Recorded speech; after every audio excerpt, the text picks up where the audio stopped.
Ready? Okay. Well, it might be a new year, but we've still got the same old idiots doing the same old stupid things. So too many people being detected already in the first week of this year, breaking our road rules, driving irresponsibly and doing stupid things on our roads. Just in the first 8 days of this year, we've detected through Queensland Police Service's Operation Charger, so a specific road safety initiative of the Queensland Police Service, over 350 people drink driving.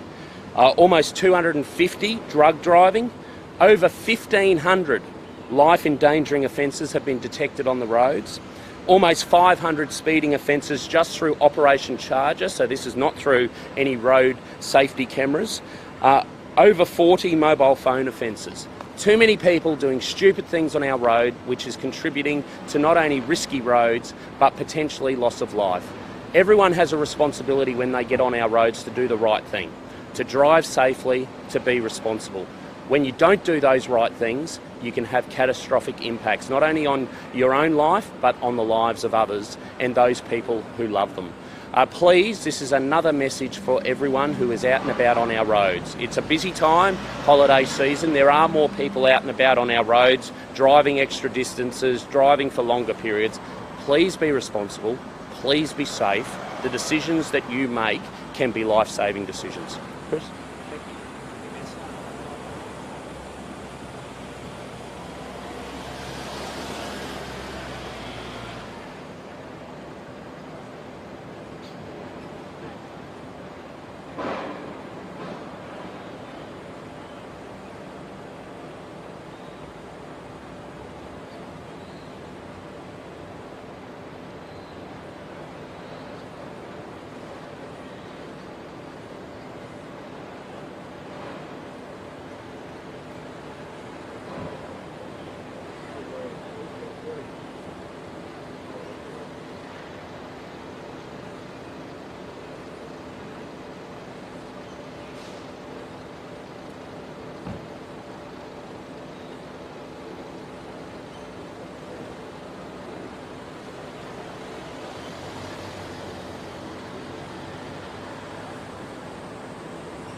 Good morning. My name is Acting Assistant Commissioner Christopher Stream, attached to the Road Policing Command.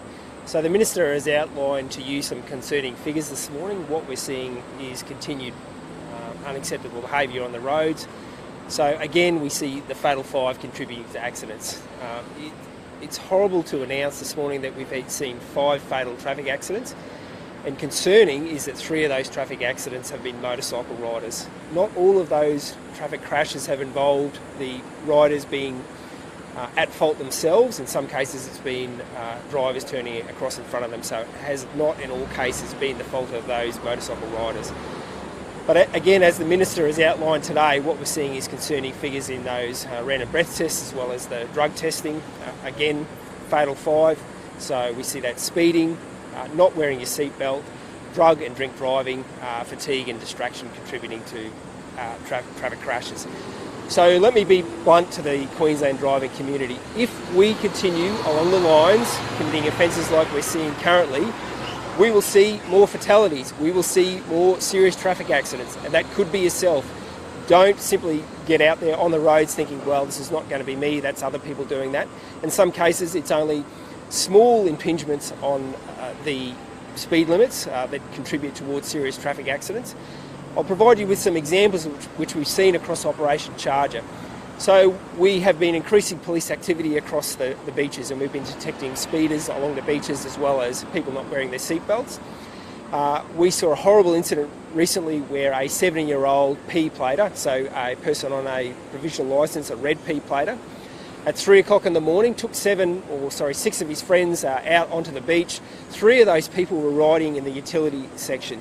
Now, through that driver's behaviour, it will be alleged by police, the vehicle rolled over, causing very, very serious injuries to 4 of the occupants. 2 of those occupants had to be evacuated by helicopter and 2 were taken by road to hospitals.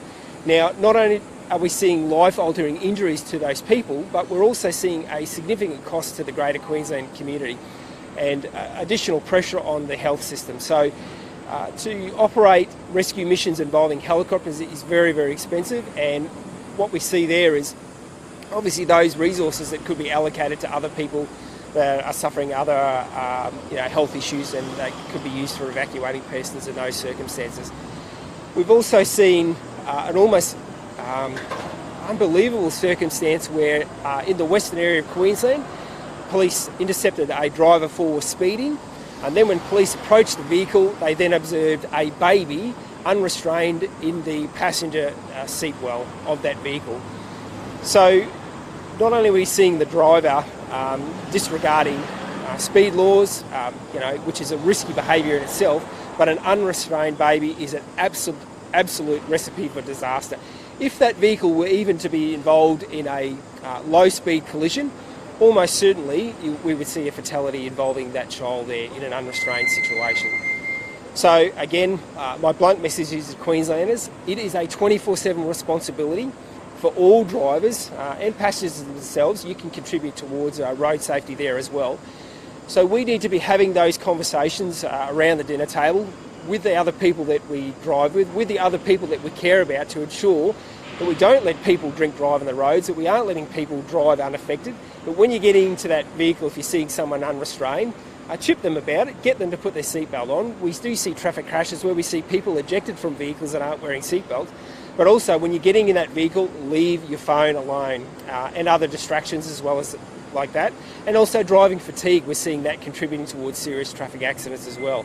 So observe your rest breaks. Lots of places along the highway that you can simply pull over and have a rest, refresh yourself, but also you should be planning ahead and not driving fatigued as it is anyway. Thank you. Based on those statistics that the athletes have said in terms of, the stuff, how does that sort of stack up over the last couple of years? Has it been better? Is it been a little bit more? Well, what we're seeing is more drink and drug drivers being caught. So those rates, and the only acceptable rate obviously is 0 drink drivers being detected, but we have seen an increased amount of drivers being both drug and alcohol tested and testing positive. Sorry? It's extremely disappointing. It's really, really frustrating for the police. Something that's easily preventable in terms of, planning ahead. And we ask people over the hot festive season, even those people that were planning events, to ask you or those people that were attending those events, have they got a plan for getting home? If you're going out for a night, have that plan ahead. The message is simple for us. If you are planning to drive, do not drink. If you are planning to drink, do not drive. So driver behaviour, so we're seeing again speed, we're seeing inattention, fatigue, unrestrained and drug and drink driving, and contribute to the fatal traffic accidents as well as the serious traffic crashes.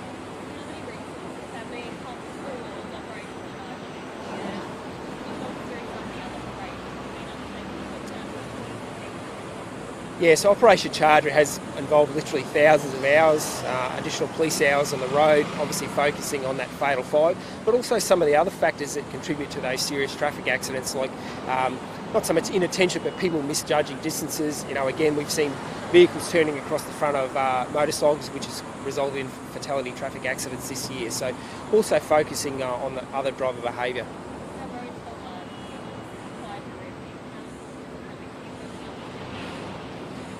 Absolutely vital that we keep those numbers down, and again, we can't just refer to those statistics, to those numbers. I can't underestimate how important it is that we talk about the fact that they're actually real people, Queenslanders, other interstate visitors as well.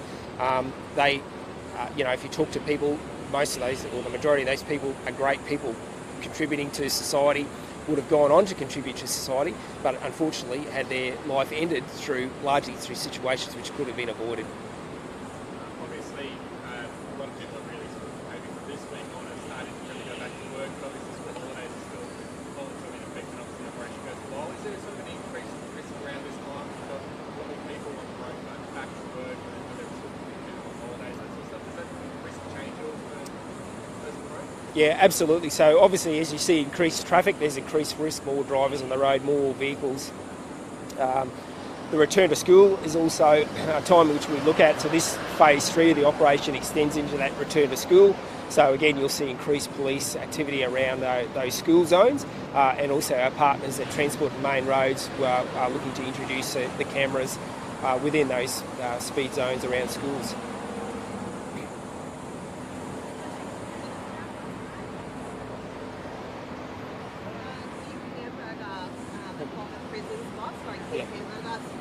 Advocating for a new approach to youth justice. He's proposed secure rehab centres where kids could go that are less prison like. Do you support something like this? Oh, look, we're always looking at opportunities to deliver the best rehabilitation programs. We've been doing that ever since we've come to government, and we'll continue to obviously take the advice of our departments and others when it comes to these matters. Is that his proposal mostly the government will actively consider? Oh, well, you know, proposals like that need to be formalised. They need to be put to government through proper processes.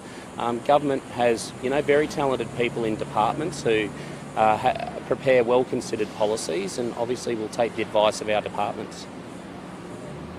When did you become aware that police were frequently failing to take DNA reference samples from people charged with the Yeah, look, I've seen those reports, and obviously I've gotten assurances from the Commissioner since those reports have been made that QPS is deliberately and very focused in increasing the DNA testing rates in respect of those particular offenders. Obviously there was some explanation provided by the police service about some mitigating approaches that they had to put in during the COVID pandemic. But the Commissioner assures me that not only Queensland Police are ahead of the national average when it comes to the testing, but there are now deliberate and focused efforts put in place to increase that testing rate even further. So were you not aware of it until it was in the Look, I was made aware of it recently, and the Commissioner's given me those assurances. The changes to youth justice that were announced before Christmas, is it your expectation that the laws needed around that will come through in that first week of Parliament? Yeah, the Premier's been very clear about that, obviously there needs to be a little bit of time for the drafting and consultation on those laws. You've got to do that so that your laws are the most appropriate and are well drafted. So the Premier's made it clear that that little bit of work needs to be done, but she's also made it clear that she has an expectation that it comes to Parliament as soon as possible. What consultations will need to happen you said previously that they were kind of in the works of months? Yeah, well, it's quite a technical process around drafting legislation. We've got some great experts in Queensland from the Office of the Queensland Parliamentary Council, so they'll go through the drafting process, they'll consult lawyers, they'll consult policy people to make sure that the laws are appropriate and well drafted. Sorry, in relation to the 2014 case, can you repeat an update on the execution process when it comes around Yeah. Look, there's commentary in the public domain now around how that case is progressing, and obviously it's been a big journey for Toya's family and friends and the community of Queensland who are so desperate to see justice in this case. There are court processes that are out of the hands of Queenslanders. These are court cases and court processes which are happening overseas. But I am encouraged by the news that I'm hearing that, the process around delivering justice for Toya is reaching a particular milestone, and I'm looking forward to seeing those proper processes continue. Obviously we've got to be careful about what we say publicly, but we're very hopeful that the processes and the work done today will deliver the outcome that the community wants to see. Do you support using recycled water to supplement the South East Queensland drinking water supply? I know that there's conversations from time to time about this. I've actually drunk recycled water before. I've got no problems with recycled water. That's my personal view. But there's obviously a need in the community for information around this so that people can form their own opinions. But there's more conversations that obviously happen around this, and people, can inform themselves about their own particular views on the issue. But I think when people dig a bit deeper on it, they'll find that, anyone who's travelled has probably drunk recycled water. So there's, a lot of science around how safe it is and, the impacts that it can potentially bring to water levels in jurisdictions. It's cheaper, experts say it's cheaper and it's better for the environment. Do you see that as a clear option for the government? Well, that's part of the conversations with the community, obviously.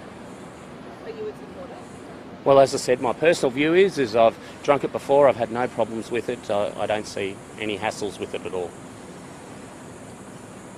Okay. Okay, thanks. Thank you.